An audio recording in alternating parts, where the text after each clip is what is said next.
You've seen him on the sidelines at football games and down on the court with the cheerleaders for basketball games.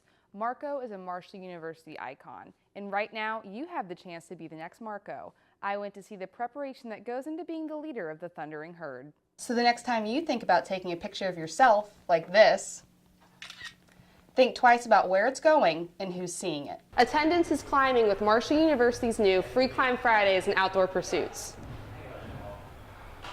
No matter what the occasion in the Cam Henderson Center, President Kopp will always be sitting front row.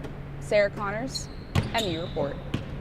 Every one of these bowls is unique, different, and handmade. Students spend hours preparing them for the event. If you're an avid biker or just looking to get into the sport, keep an eye on the Huntington Community Calendar. When the weather warms up, the city hosts large, critical mass bike races through town that start at Ritter Park. The countdown to commencement is on for graduating seniors, and we're just a month away from graduation. Caps and gowns are flying off the shelf. MU Report's Jesse Starkey spoke with a few soon-to-be graduates about what they plan to do after getting their diploma. Everybody coming here. Marshall University is hosting tryouts for their beloved mascot, Marco. To be Marco is to be crazy, to be wild, to be a Marshall fanatic, and not care who's looking at you. You've probably seen him at football and basketball games, but this mascot brings a presence that is all his own. He brings something unique and special that, a lot of other mascots and things don't. He's very involved with every aspect when it comes to volleyball games and football games, basketball games. He competes in our nationals. However, there's a lot more to the job than just cheering on Marshall athletics. The mascot makes a lot of public appearances and picks up some pretty cool stuff along the way. Events, I went to a daycare, and they all made me little letters, envelopes. They made me a cape, a crown, cards. I collect it all. I keep it all. Part of the goalpost. I've got Boca Raton ring in the orders, in the works right now. Get all kinds of things. Every place I go, I collected something. The task of being Marco is also very physically demanding and time-consuming. During the fall, you're busy. There was sometimes I was doing 2 or 3 events a day. The suit is very hot, so it's kind of demanding physically. You gotta be in some type of shape or you might pass out. And when trying out, these former bison have some pointers. Be spontaneous, and the thing about Marco is he's a mascot. Mascots are random and they don't follow a routine. Don't be afraid to be too crazy. Everyone loves a dancing, crazy mascot on the sidelines. An information meeting will be held the week of April 13th, and tryouts will begin the week of April 20th.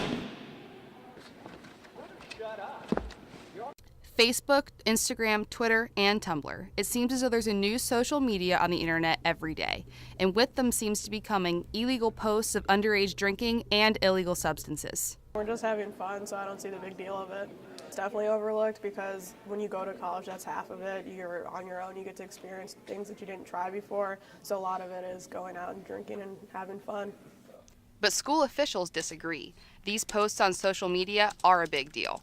It was posted on a Snapchat page, and the RA sent it to the RD, who then sent it to me and said, hey, we had some underage drinking in the residence hall. After these students are caught either drinking or with an illegal substance on campus and posting pictures of it online, they are brought in for a meeting with Judicial Affairs, where then they could be put on probation for a semester, asked to take an alcohol class with a fee of $50 at the rec center, or participate in community service. Law enforcement is also holding those on the internet responsible for their virtual actions. If someone goes into an unprotected Facebook page, we might see pictures of drugs and guns and money, and they're very recently posted, so that gives us information that we can use to even get a search warrant to go in and search. So the next time you think about taking a picture of yourself, like this, think twice about where it's going and who's seeing it. At some point you're going to want to get a job, and there are companies that make a living by saving Facebook pages. So when you think you've deleted it, it's still there, and a potential employer may be able to find out, see the picture of you with the drinking when you're 18 years old, or worse, with drugs. Sarah Connors, MU Report. It just wouldn't be strawberry breakfast without strawberry butter. Strawberry butter. It's kind of what everybody comes here for. I just know that it's just kept passing down every year, haven't changed the recipe, and it's just become a staple for the breakfast. We'll be in here for probably about 3 or 4 hours. probably. By the time we make it all, put it in cups, put it in bigger tubs that we sell because everyone loves it so much that they want a tub to take home and keep in the refrigerator and eat for a week and a half. I think it's so addicting and so good. Like, I don't like sweets, and I could eat 7 tubs of this. So I think it's really addicting, and that's why people come. It's become something that we do now, not so much for us, but because everyone in the community just looks forward to it. I mean, as soon as spring comes around, the 1st of April, people come up to us and they're like, when's strawberry breakfast? When can I get a ticket? Like, I don't want to miss it. So we're like, it's coming, we'll post it. We put the big strawberry in the front yard, right on 5th Avenue, so everyone can drive by and see it. So it's a lot. We do it a lot for the community too, just as much as we do it for ourselves.